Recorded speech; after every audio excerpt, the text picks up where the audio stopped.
Petra Harris is only 20, but she has already been a carer of injured and orphaned wildlife for several years. I guess that most people at my age are out partying and all that sort of stuff. But look, wildlife has just been my passion since I was very little. Well, animals, everything to do with them. Instead of going out on a Saturday night, often it's getting up 2 or 3 times a night to feed a little baby. But that's just the person I am. And I absolutely love it. Petra brings her skills as a wildlife carer to her job as a keeper at Bonorong Wildlife Conservation Park. I've been caring for injured and orphaned wildlife for about 3 or 4 years.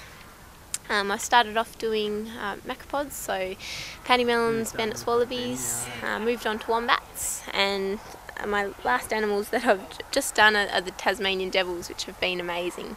I've actually raised the 4 devils that are behind me, one in my arms here.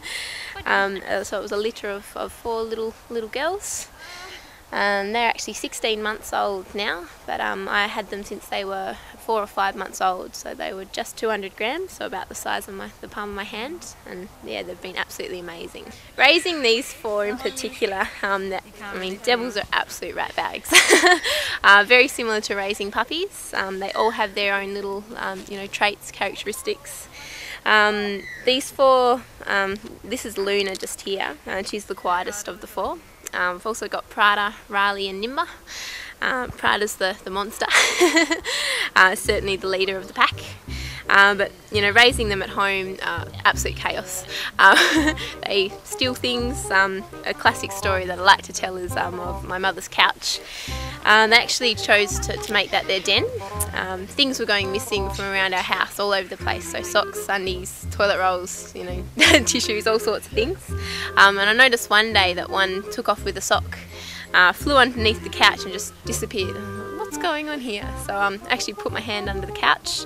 One end had been ripped totally out, and they'd actually stuffed everything from around the house into the other end of the couch and were sitting in there quite happily. So that's where everything was going.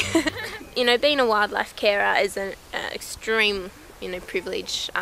We get a lot out of it. It's extremely rewarding. It is very difficult at times. Depending on if your animal gets sick, it can take a lot out of you emotionally and physically as well. Depending on how many times you have to feed them a day, you might be up 2 or 3 times a night. So and mixing that with being a keeper here as well, it works really well for me, because I can bring my animals to work, and check on them all the time. But it's a big thing, a huge commitment.